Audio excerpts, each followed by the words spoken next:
Hey everyone, welcome again to Grove Sessions. My name is Rick Coughlin. I'm the CEO and co-founder of Grove Studios. We started Grove Sessions back in March to highlight all the great work being done by local artists, activists, musicians, producers, podcasters, and you name it. We've been talking to them, and we're pretty excited about today's guest. But we really started Grove Sessions and Grove Studios to enable people to create music and podcasts and share their voices with the world, because we believe that enabling voices and creating music makes the world a better place. And in the spirit of that, what we did for July was we opened up our podcast studio for the whole month, free of charge to anyone who wanted to get in and start podcasting or continue podcasting in a more professional environment. The podcast studio is currently open. Just a couple more days left of that free access to the studio. All you have to do is go to grovestudios.space and pick the podcast room and book, however many hours you need to get your podcast done. So check it out, grovestudios.space. We also just want to give another thank you to everyone who supported us in the Patronicity campaign that we launched just over 30 days ago. We were successful. We've had so many people, over 65 donors step forward and helped us out with that. And we had so many people sharing the link and sharing it with their networks. And we're just really blown away. That's going to enable us to keep doing what we're doing and really serving the community that we know and love.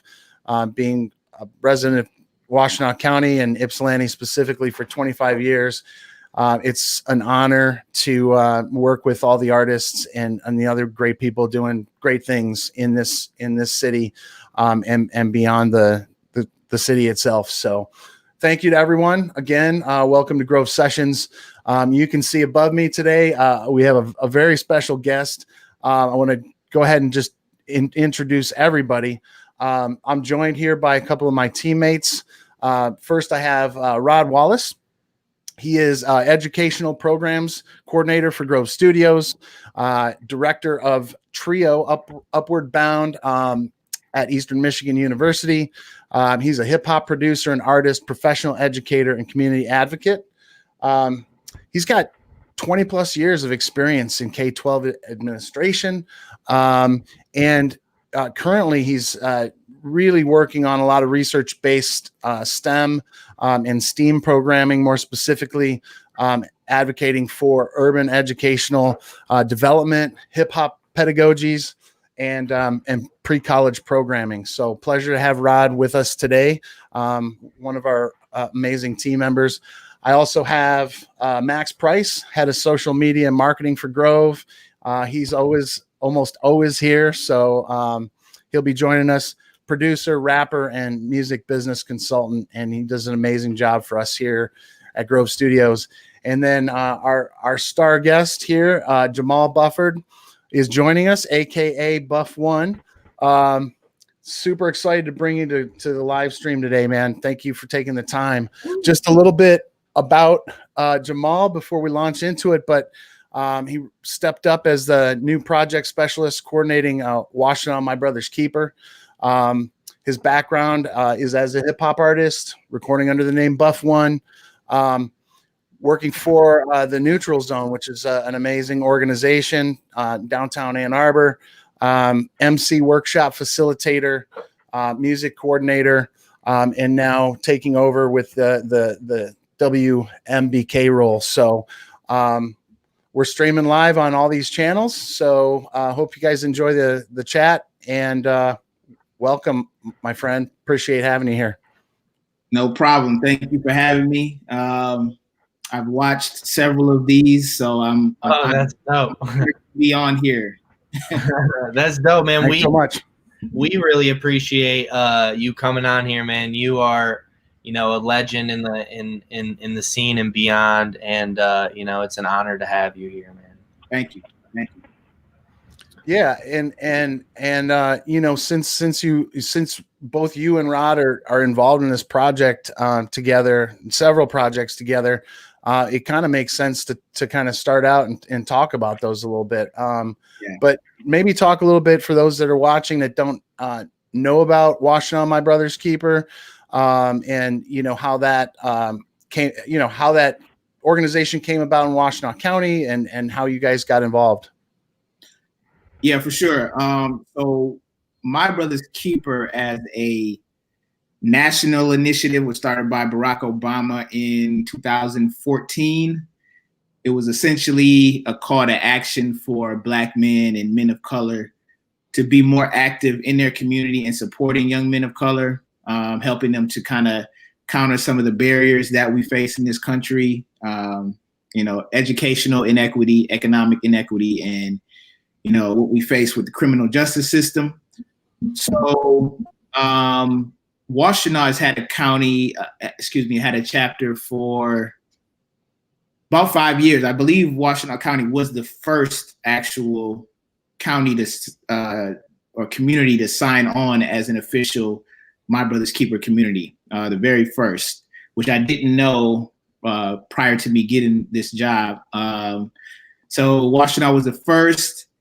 We do these breakfasts every second Saturday of the month.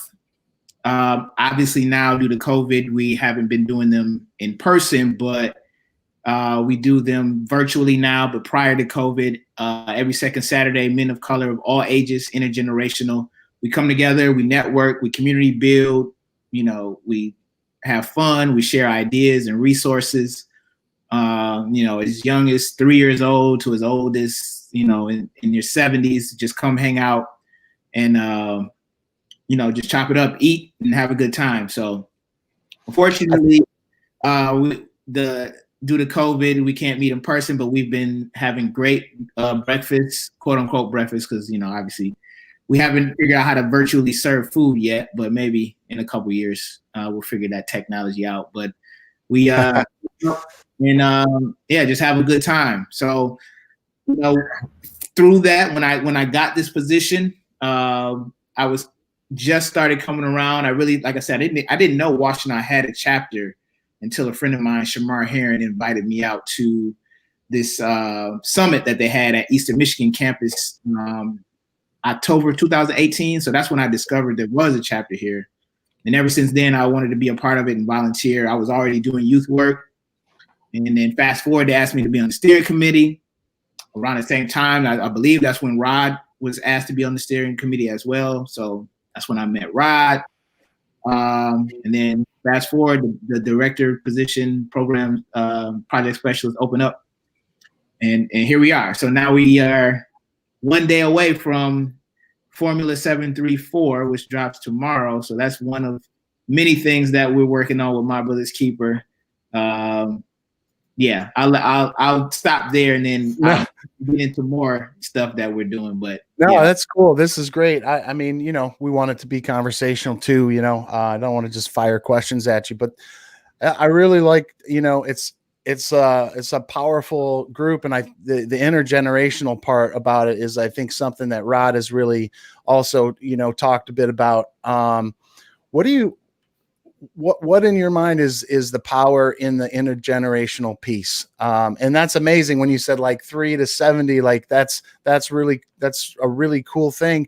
And to have a support network that's so intergenerational, because we know there's a lot of like, okay, boomer kind of language, and that kind of stuff's been real sort of present in social media and everything. But it seems like the purpose of intergenerational, like that was really at the part of being at the forefront of the organization. How does that impact things in your mind? What does it, give an opportunity for?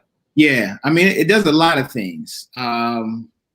If you are a younger, maybe say elementary age, middle school age, Black male, and you are looking for someone who could play a role of a mentor, that's why we come together, so we can provide those resources and those opportunities. If you're an older person, maybe 40s, 50s, whatever, and the only impression you get of younger Black men is, you know, the rap music you hear on the radio or what you see on TV, and you say, you know, this next generation is lost, or whatever your preconceived notions might be. You get to hang around some younger Black men and learn from them, and learn what they're going through, their struggles, their ups and downs, their successes. You know, we really want to highlight the successes that we see Black men providing this community, because it doesn't always get highlighted. So that's one of the main objectives of Washtenaw My Brother's Keeper, is to lift up the accomplishments, our contributions to this community. So it's both ways, you know, I'm sure there's some older people who have no idea how to use these technologies that we're on right now. And these younger folks could teach them about it. They can teach them about the music they're listening to.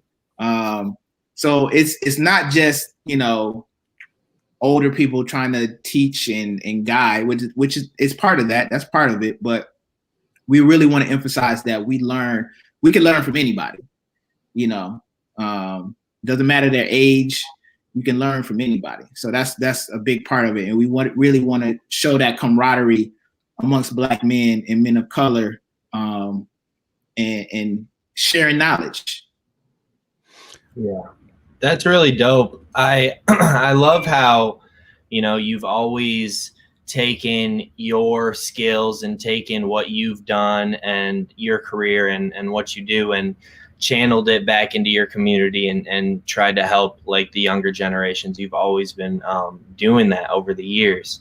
Like how far back does that go? When did you have that feeling like, oh man, I want to give back, and what brought that about? It was around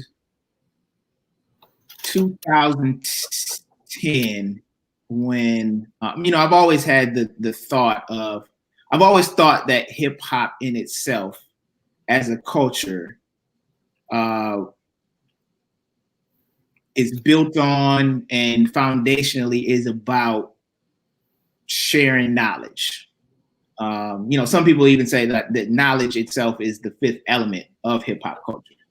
So, yeah, there are some people who are of the school, like, you know, don't share your secrets, and, you know, nah, I don't want nobody sounding like me or biting me, which is, you know, that's hip hop too.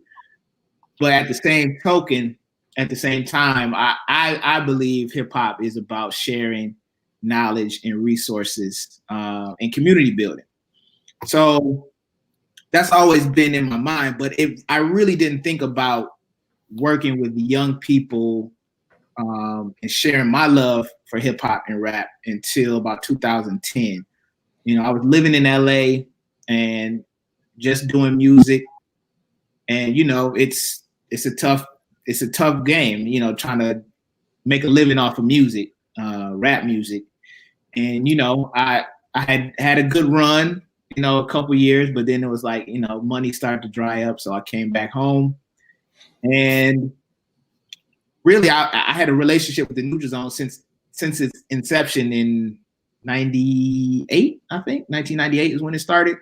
So me and my crew, Athletic Mike League, were doing shows there since the beginning of the Neutral Zone. We weren't actually young enough to be high school students there, but we were performing there as, you know, young adults. So I've had a great relationship with the Neutral Zone since it started. And when I came back, my boy, Mike Hyder, AKA Man in Charge, AKA Mike Digi, shout out to Mike Digi. He was actually like about to do what I had just done. He was about to be like, all right, man, I gotta get out of here, rap game, trying to expand. And so he was about to move to Seattle. He moved to Seattle. When I came back from LA, he was like, yo, you know, I'm doing this MC workshop thing. I'm about to leave. Do you want to take over? And I was like, you know what? That sounds like a great idea. So I stepped in, started doing the MC program, working with young rappers. And then, you know, 2 years later, the program coordinator position opened up over all the music programs, which was the MC program, which I was doing, DJing, beat making, studio engineering, concert venue management, and Youth On Records, which is the youth ran record label where they find other teen artists and put their music out. So then I started working as the music program coordinator, and that was about 2013. So that's kind of how I got into it. Then I started doing workshops all over like Southeast Michigan, and just trying to spread this beautiful thing that we call hip hop to as many people as possible. Yeah, I think it's amazing, and the fact that you came back to this community and the Ann Arbor community to do that work is really cool. I think somebody in the comments is saying we're glad you're back. Oh, I saw Derek Jackson says glad you're back. So, it's such a powerful thing. I think sometimes, as I was listening to your story, thinking, when I was a kid, these kinds of things didn't, there didn't seem to be any programming like that. It wasn't, I guess, hip hop was still young in the 80s, and that dates me, but I love to see the outgrowth of this part of the culture that you describe.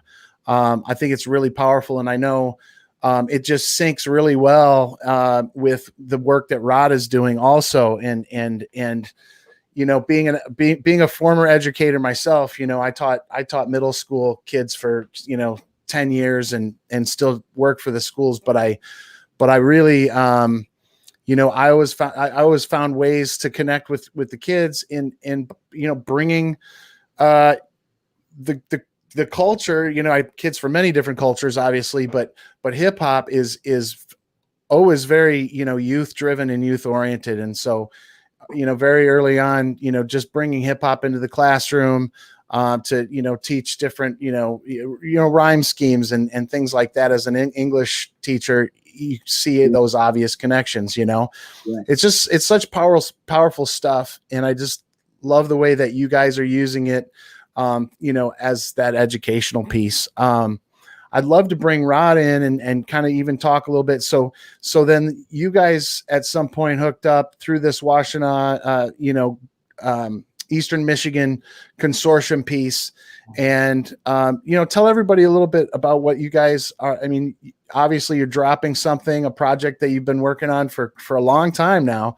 It sounds amazing. I've only heard one song so far, but talk a little bit about that project. Where are you guys at? And Rod, jump in on this too. Sure. So when Buff and I encountered each other at my brother's keeper, and I realized who he was, we immediately started talking about hip hop, and we both talked about our experiences in working with kids in hip hop. Obviously, him from the Neutral Zone. Among other things, he was working at a middle school as well, and me from opening a music production lab in a school district a few years ago, and embedding hip hop elements in my classroom forever. And I do want to correct you, Rick, when you said you're a former teacher, you're still a teacher. You're still That's true. Because I appreciate that. Jamall is a teacher too. I think education and teaching is a calling. It's not really an occupation. So as we continue discussions, this was something that was a part of that element very early on. And initially I brought it to the table with the steering committee. We began to work on it. And then Jamall transitioned over to being in the director's position. So it really became a priority. We really didn't look at it as being so much of a pilot as being a more organic situation. We really wanted to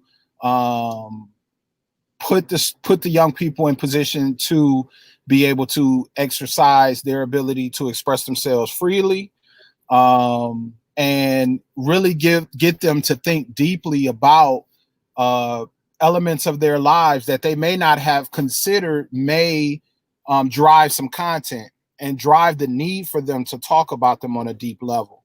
So over the course of we went through the logistical elements. We started submitting dates. We partnered with Grove Studios, which was a fantastic opportunity for them to not only engage in the music creation, but understand how those kind of partnerships worked. So that was really, really strong. But when we started to dig deep and encourage the young men to dig deep into their thinking about some of the themes that we wanted to tackle, including money, including trauma, including their education, including economics, it just drove them to really think of this really thoughtful content to put on record.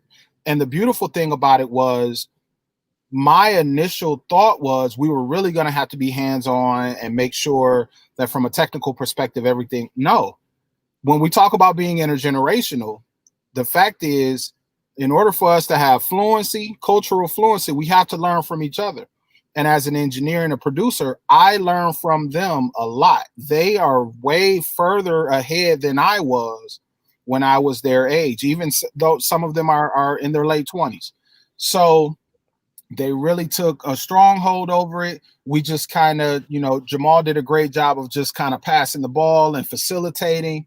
Once they crafted these individual songs, it was kind of my charge to mold it into a solidified kind of vision. So I had the opportunity to kind of be in the director's chair to a point of all of these individual vignettes about the thoughts and ideas and emotions and concerns and worries of these young men.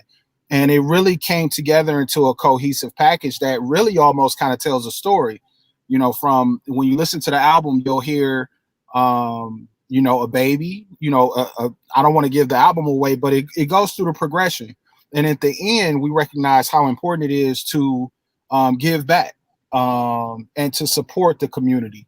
And so our hope is that the young men will continue to support it, because now we're looking at it as being something that's a part of the fabric of music in not only Washtenaw County, but Southeastern Michigan, and hopefully my brother's keeper organizations all over the country.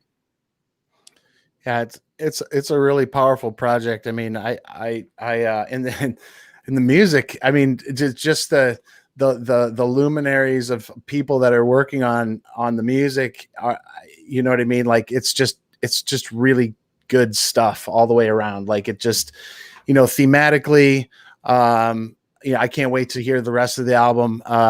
But from a production standpoint, I mean, it's sounding great. So there's that too. There's so much embedded in the project, and that's what I love about it. And I'll keep my educator hat on. I guess you can take the educator out of the classroom, but you can't take the classroom out of the educator. Yeah. So we actually have a question coming in for both of you guys to chime in on. And the question from Shamar is, what do you guys think the most important element of hip hop is?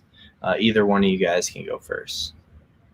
Ooh, Shamar with a hard hitting question. I thought he was gonna ask something related or up top. Only Shamar, but shout out to Shamar, my brother's keeper. Shout out to Derek. My team is strong. I love you, brothers. Thank you. Me, I'm gonna say rap, of course. Emceeing, because that's just me though. I know at its core the DJ is the foundation. It started with the DJ. Shout out Cool Herc. I know that's the foundational piece, but I'm a rapper, so I'm gonna say rap, of course. Yeah, the words are important. The words that you say, right? No doubt about it. That is a tough question. Everybody's gonna have a slightly different opinion, I guess. So I think that they all have important elements especially when you consider the vastness of hip hop culture. Hip hop is 50 years old almost now. Man, that's hard to believe. And But it's true. It doesn't seem that way, and it's not treated that way either. Yeah. When I consider lyricism, I think about the gift of gab, the ability to the mouthpiece. I almost look at the 5 elements of hip hop as a skill set that people have to have. Like, you have to have the ability to express yourself verbally. You have to be able to, express yourself in a physical manner that illustrates certain things about what you believe. That would be b-boying. Graffiti, the understanding of what you see, and graffiti was an element of control and taking back what was being done in urban environments. It showed ownership. And then, like Buff said, the fifth element being historical knowledge. I think hip hop has done its best to maintain the story, because African culture, many West African cultures were based on oral tradition, oral history as opposed to written history. And I think that MCs have had that power. And when it comes to MCing, one thing I put on Facebook the other day is a teacher has to be an MC. A teacher is an MC. When you think about controlling the crowd, being able to read the crowd and everything. So MC skills are being tested as we speak right now. So all of the teachers who are looking to be online in the coming weeks, they have to be definitely prepared to get their skills up, because things are definitely changing.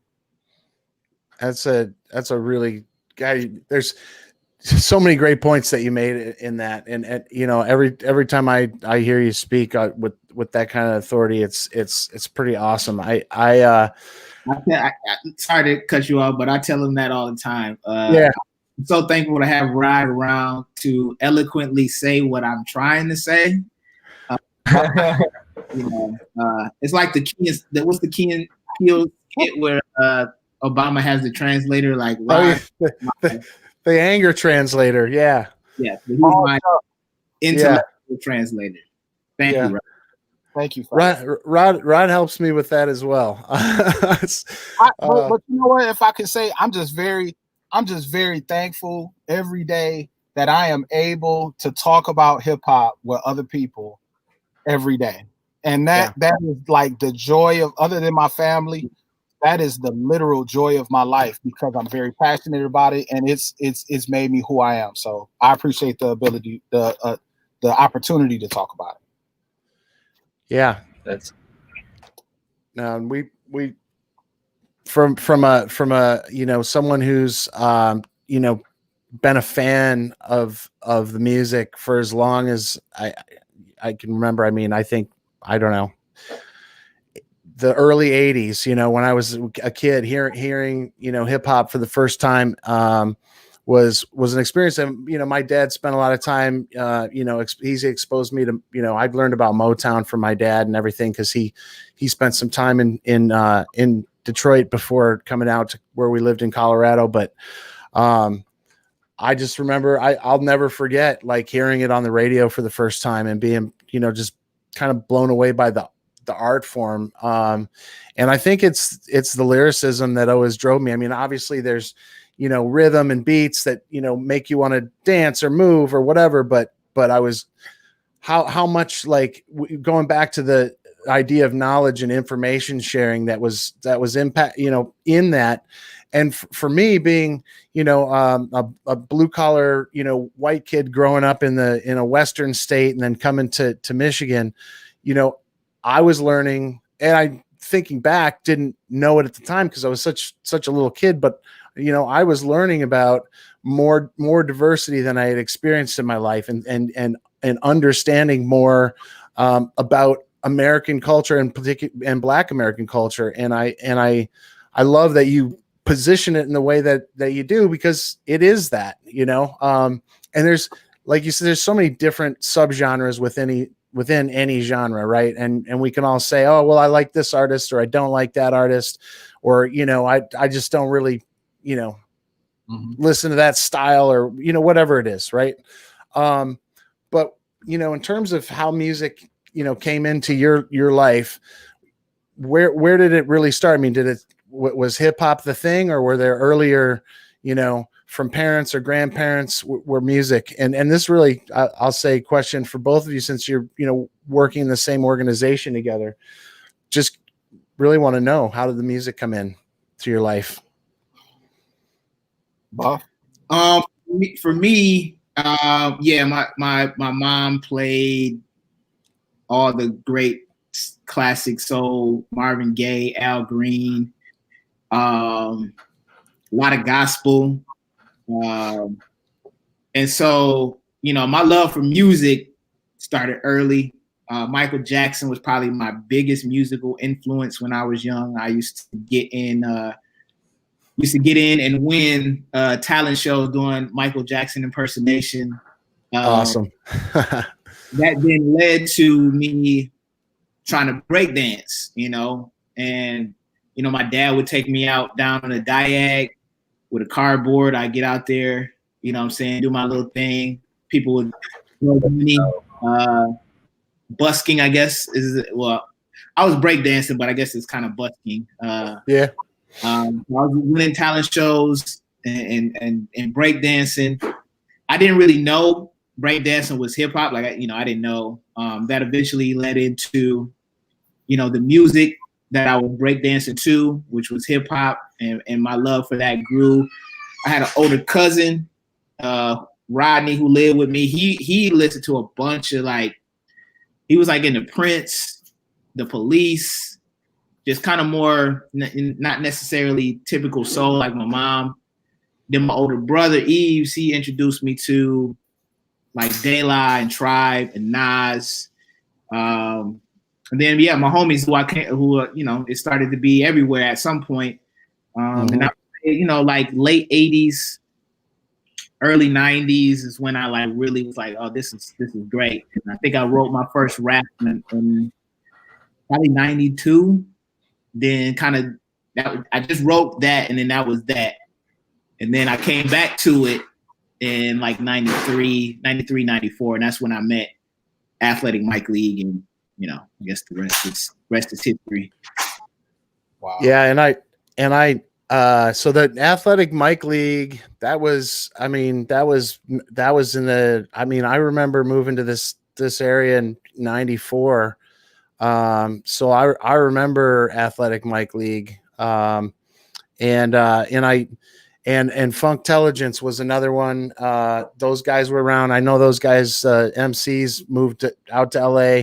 I know you even did some touring with Mayor Hawthorne. Is that right?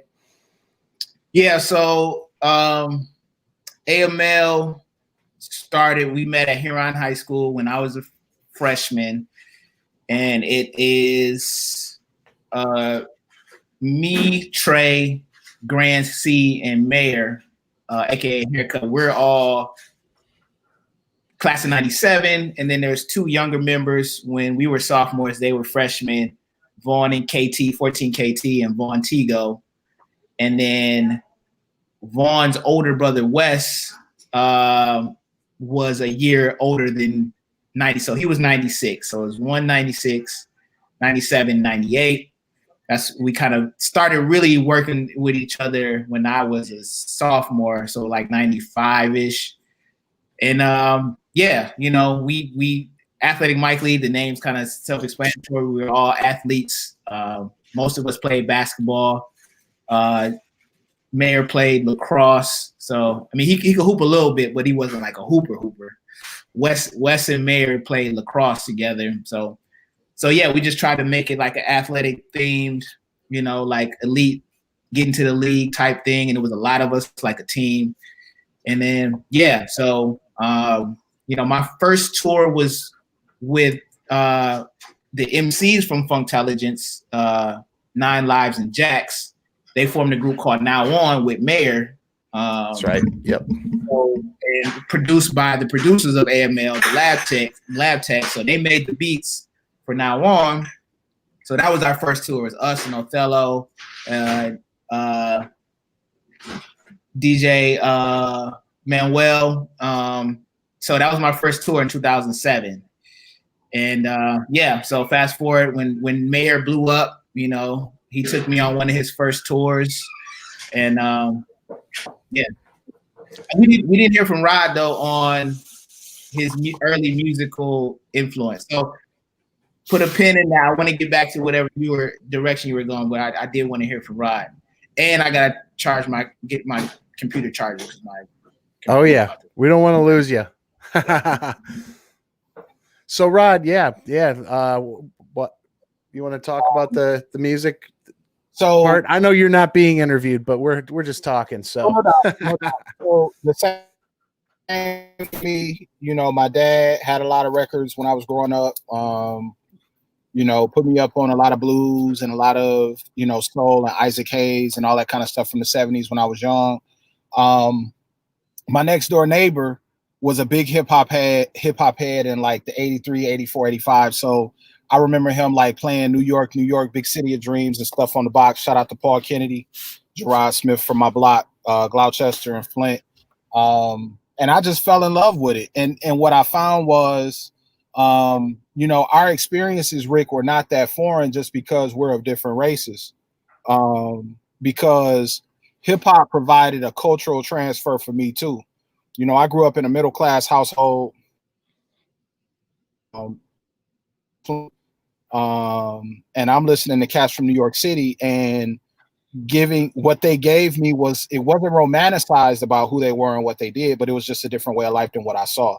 And it made me more interested. So for sure, the lyrical element of it, because I was always a really good reader. I was reading at a really young age. I used to sit in the barbershop and read the Jet magazine, top 20 singles and stuff out loud every time I get my haircut. And what I found was, again, the cultural transfer that was happening. And at one point, it was about fashion and trends, my Adidas. I didn't care nothing about Adidas until I heard that song. Oh, yeah. I was still wearing skids. Yeah. The lyricism of Rakim and Big Daddy Kane. And it was socializing me to a certain degree about being a man and what was important and things of that nature. And I could take from it what I wanted to take from it, along with the other socialization that I was getting. So at one point I was really into when hip hop was really focused around what's called the 5% Nation. The 5% Nation is a section of Islam that teaches that the black man is God, and Brand Nubian, native tongues and all that. They all had elements of it, but it forced me to start thinking deeper about what it meant to be black. What does it mean to be a black man? Stuff. I mean, I had heard growing up about Martin Luther King and Crispus Attucks and Harriet Tubman, but now I was learning about John Henry Clark and Elijah Muhammad and Malcolm X. And so during middle school, my whole understanding of what it meant to be a man was there. Ice Cube made America's Most Wanted, which really opened me up to say, I can believe these things, but I don't have to be a victim in America either. Mm-hmm. So it really framed my thinking moving forward, which drove me through high school. By that time, I was rapping with DJ Infamous.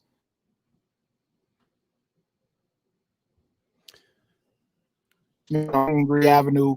Time I graduated from high school, I was a seasoned kind of rapper. So I started doing things up at Eastern, Greg Bass, shout out to Semantics, all of them, to the point where we started a fledgling label when I was in college. I recorded my first album with a guy who was a bus driver for AATA named Calvin Miller, and I've been looking for him ever since I've been back in Emcee. I haven't been able to find him, but did that. Then in the process, in college, I was working on my education degree, and I started teaching, and I started just embedding those things. So for me, again, it just goes back to that cultural fluency element where, it showed me things about, I could look at it and find things about myself, as well as say, hey, that's something I want to know of. And when you look at hip hop on a global scale, they take the things that we've created in America and take pieces of it and align it with their own culture and create something new, just the same as we do. So hip hop has literally been around my entire life. And it's been a major part of who I've been this entire time. So it's just second nature for me to be doing what I'm doing right now. Yeah, makes a ton of sense. And I like your point about the, the cultural transfer piece, which isn't a term that I, regularly use, but it makes a ton of sense because as you're describing like some of these artists, I'm like, oh yeah, I was listening, because we're very much the same age, we were listening to that stuff at the same time, and I got into some of those different sort of like, you know, subgenres of hip hop, right? Like thematically, you know, like the Brand Nubian kind of stuff, or, you know, Diggable Planets, or, you know, like I really got into that, like East Coast kind of, you know, lots of jazz samples, man. I was listening to jazz at the time. And so then I see all these jazz samples popping in there. I'm like, this is amazing. And it's been a part of my life in that way too. Not a rapper, but always open to lend guitar skills to any hip hop situation. Yeah. You did. You played on East Grand, and you play on and I'm going to begin mixing the next Dirty Old Man project, which is an EP hopefully coming out in September. And I will be hitting you up, as well as I will be shout out to Blue Green. Talking about it, Ryan. We've already been talking about, and Tim. Yeah. We've already kind of talking about doing that. So, and the thing about doing beats and production is it's the same thing. It's cultural transfer. So I've been able to learn about roots reggae from making beats. I've been able to Herbie Hancock. And so hip hop offers you, because it's so multifaceted, it offers you the ability to learn not only so much about music, but so much the culture and I share with kids. Yeah. Yeah. I really like how you guys just touched on like the teaching aspect of hip hop. And like, I've always been a huge fan of hip hop, and I always kind of looked at it in that way. I mean, some of my favorites for early on, like in high school, were like Gangstar and, you know, Outkast, and, you know, growing up in Ann Arbor, you know, there was just always this reverence. The greatest. Yeah. And I just had to put that in there. Outkast is the greatest of all time. Carry on. Yeah. I definitely agree. What? The greatest group? Of all. What would you say, Rod, is the greatest? You said Outkast is the greatest. That's what I said, man. Of all time. Of all time. Okay. But, all right, Max, continue. No, yeah, I was just gonna say, like, what are some of, you know, the biggest like lessons or things that you learned, you know, from hip hop growing up, you know, because I know hip hop really just opened my mind and probably made me a completely different person, you know, than if I hadn't have been listening to it every day and stuff. So I'd be interested to know, like, what did you guys pull from hip hop to like and put into your character, you know? I would say one of the biggest things that hip hop taught me was do your own research, because a lot of times these schools are not going to teach you everything you need, and especially it's not going to teach you all of the things about your culture that you should know. So from Nas to Rocket, whoever, Cube, the one thing that I learned, it wasn't anything in particular like this piece of information, but just the fact that they made it cool to say, go. It's cool to, you know, read what you got going on in your school, but go read, you know, these other books out here that may be giving you information that you won't get in your traditional education. So that's one thing that I definitely picked up from hip hop. What do you think? That's a great point. I like doing your own research, because that research culture, like it shifted during the 90s from understanding your culture to understanding business and being independent. So in terms of life lessons, I think one of the big things it taught me about was authenticity being so important. Being an authentic person, living your truth being very, very important. Being an individual being very important. Also confidence. Let's just keep it real. Five Dog said, if I don't think I'm the best, then who the hell will? And I think hip hop as well. And then I think again, just that independent spirit in terms of now you're hearing more and more hip hop that's talking about very specific ideas and constructs within the world of business, the world of commerce, that is teaching people as well. At one point, we all wanted to have our own record labels. We all wanted to have control. Well, let me back up. At one point, everybody wanted to be signed and to have somebody that like fed you grapes and took care of all of the crap that needs to be done in order to be a professional musician. And then it shifted to everybody wanting to have their own. Everybody wanted to control their own music. So I think it just taught us about how powerful we can become if we accept that power, if we accept the responsibility of what that power is. That's what I would say. That's what I've learned.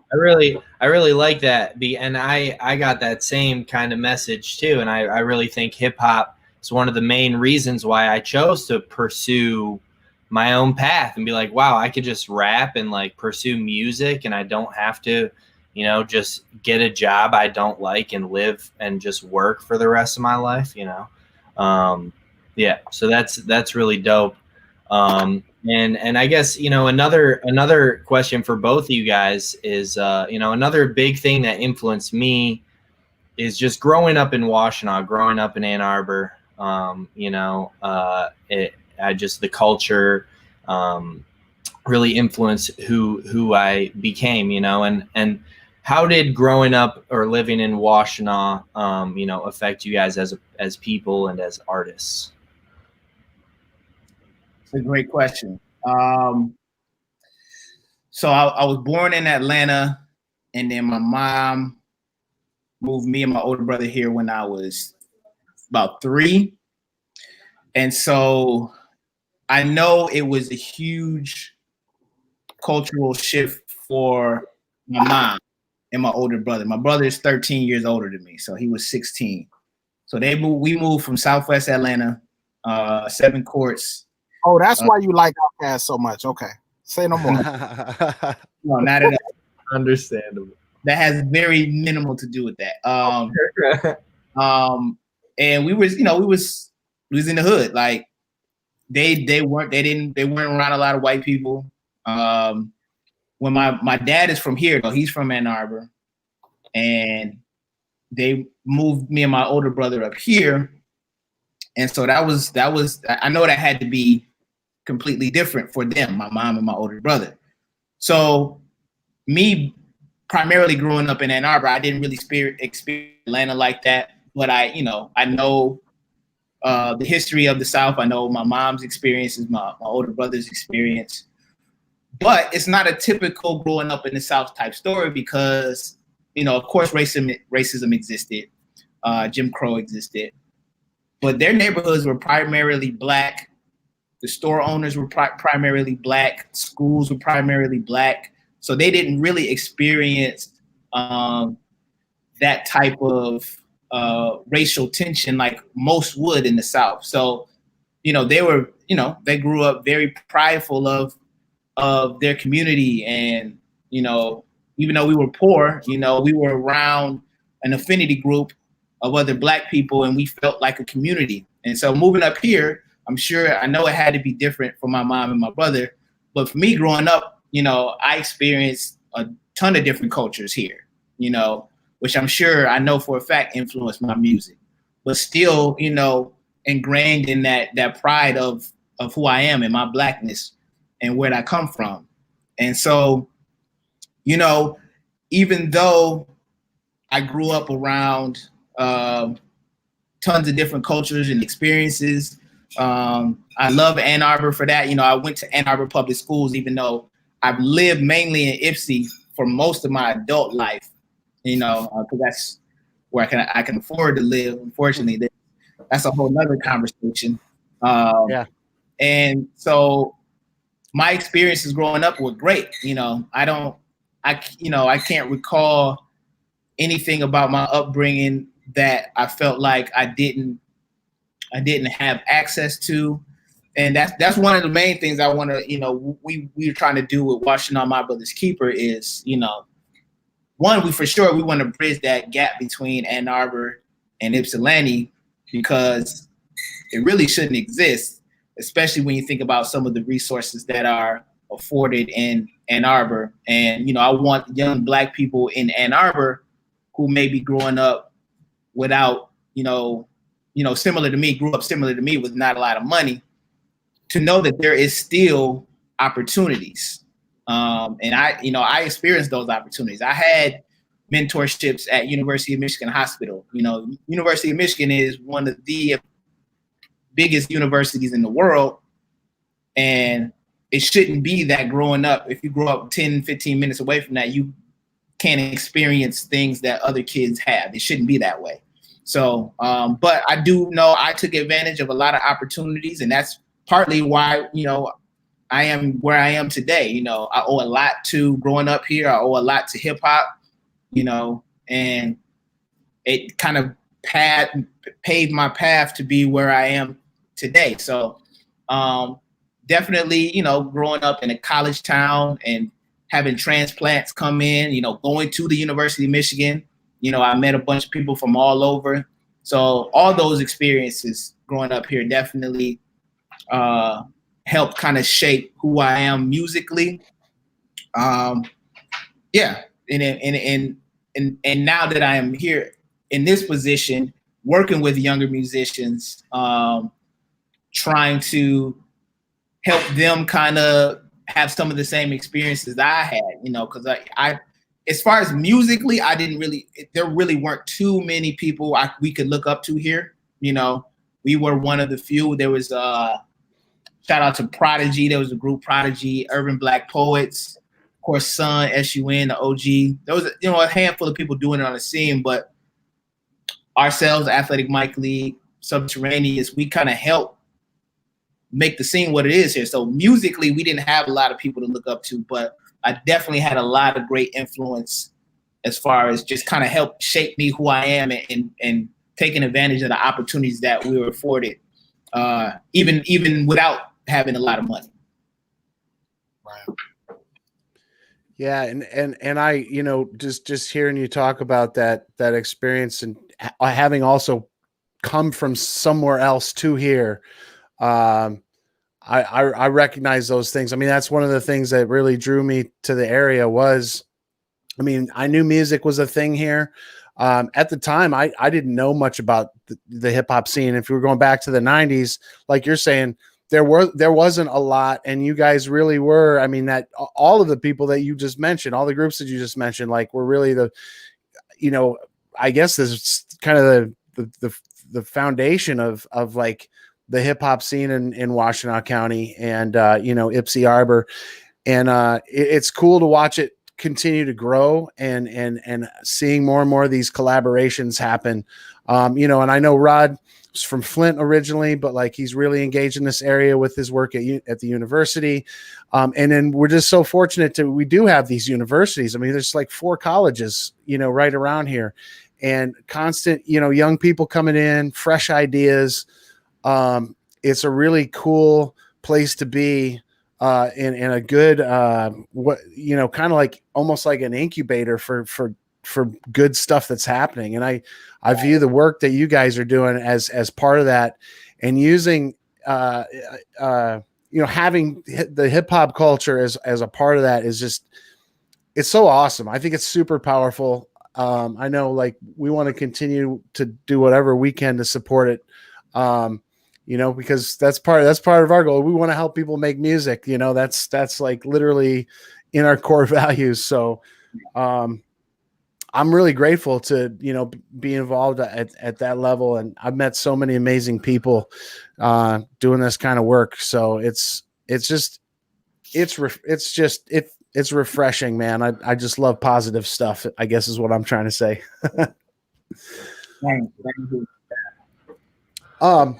So God, I know we only have about 5 minutes left, and I'm thinking, oh man, there's so much we could talk about. We almost need like part 2, maybe after you guys come out with the next run of songs or something, just to follow up and see how things are going with the project. But I guess if there were any like takeaways from all this, I mean, both of you very experienced in music and hip hop and clearly like, the community and the area. For people that are watching, like what's some advice that you might give to people that want to work in music that, and more specifically work in the genre of hip hop, what, if they want to be a hip hop artist or they want to be a producer, because we do get phone calls at the studio a lot of times, and a lot of times I'll pass those calls off to Rod, and he'll create a relationship and start working. But I'm aware, just being an educator, like, kids don't know what they don't know yet, and they're like, man, I've been writing, don't really know how to make beats, don't know where to start. But I think anybody, whether you're just starting out like that, or maybe you've got some music created and you've got some, like, what are some things that you guys have learned along the way, for somebody that wants to get involved and create? We'll take that first, Rod. For me, I from what I've learned in the last couple of years specifically, I would tell people to, and it may sound cliche at this point, but please do not get caught up with thinking that your value in hip hop involves how many records you sell or anything like that. The person who benefits most from the music and the art that you create overall, in a lot of ways, is you. Because great point. I love that. It allows you to burn so much excess emotions and energy off and express things that you may not be able to get rid of. So really focus on, don't try to be the next Drake. There's one Drake. Don't try to be that could happen and it would be fantastic. Don't get it twisted. But focus on making music that is real to you, that is important to you, that is valuable to you. And, if the people around you like it, eventually they may. And if they don't, you will find people who will like it. And then the people close to you will start to like it. That's kind of how it works. But hip hop can teach us a lot of things, and don't get caught up with, one of the reasons that hip hop is so easily commodified is because of that cultural transfer that happens. Hip hop will always be on the cutting edge of everything. So make what's real to you, enjoy it. Shout out to Sean Layden. Sean Layden was there when I was making mixtapes in college back in 95, 96, making people tapes or whatever. And it was just, that's the big hope. I wasn't playing nice with money. And still to this day, a lot of the mixing and a lot of the jobs that I get, I don't take money for them. It's just, I love to do it, especially if it's hot. But at the end of the day, be true to yourself, enjoy yourself, and just put your heart towards it because it's valuable. Shout out to Sean. I said that's the big homie from high school, but that's way before high school. What up, Sean? I would say real quick, these are kind of my things I kind of always say. Sounds kind of obvious, but practice, work at your craft. Every opportunity you get, write, record. If you have access to recording, use your phone, use voice memo, record in your phone, listen to yourself, work on your craft. 2, try to find a team. That's easier said than done, for sure. It's easier said than done, but try to find a team. I know nowadays, like I said, you can do everything on your phone by yourself, and that's cool. But you're going to need help along the way at some point. So try to find either a producer. If you rap, try to find a producer. Y'all can kind of bounce ideas off of each other and kind of grow together. Find somebody that can record you. Find somebody who's just interested in being on social media all day and wants to promote you. And they're always on Snapchat and Twitter and Facebook all the time.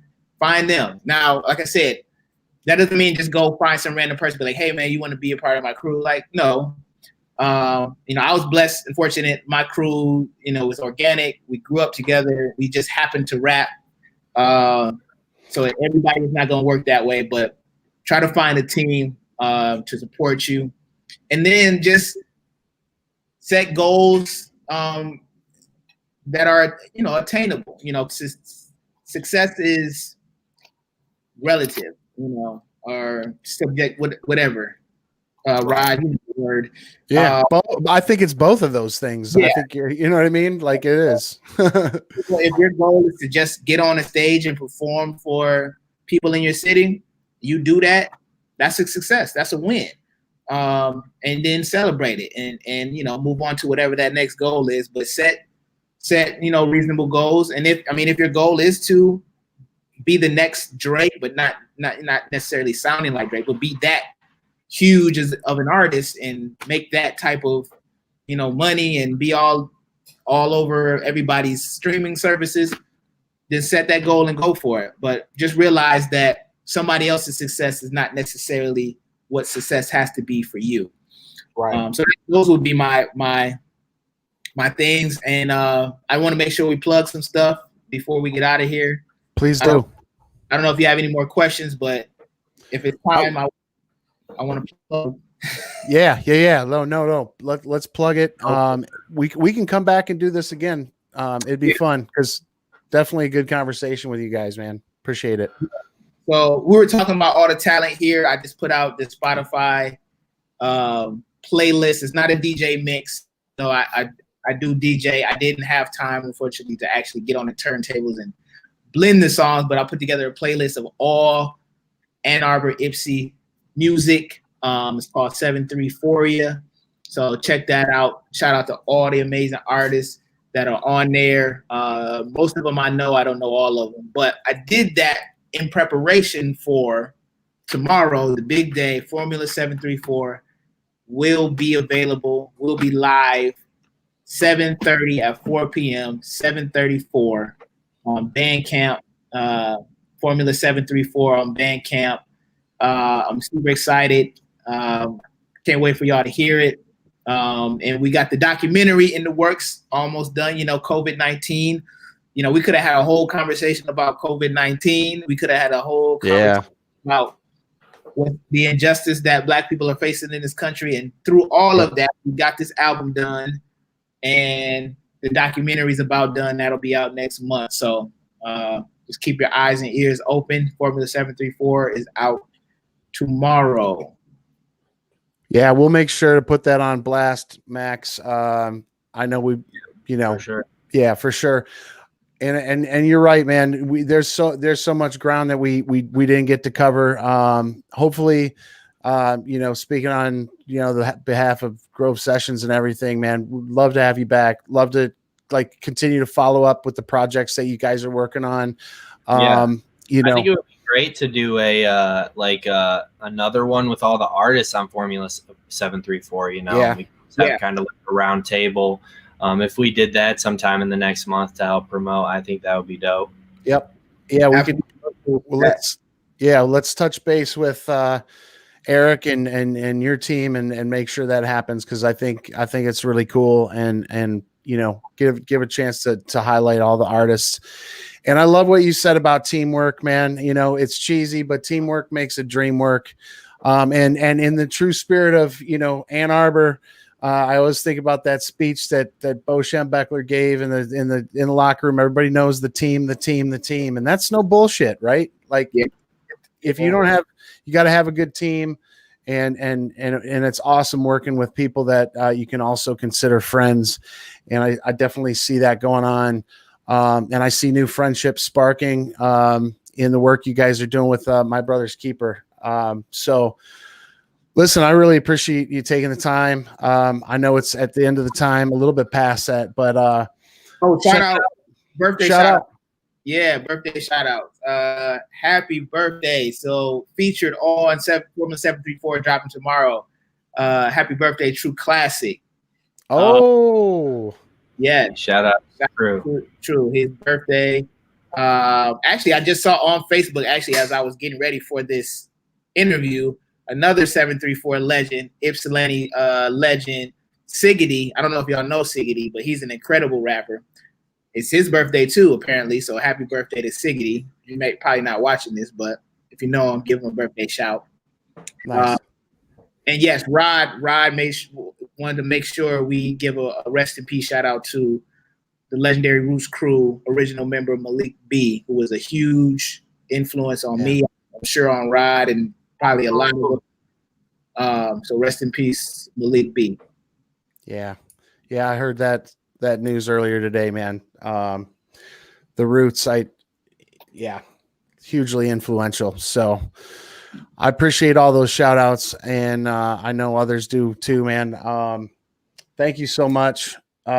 Just a quick reminder too, again, that 734 coming out tomorrow, 7:30 a.m., right?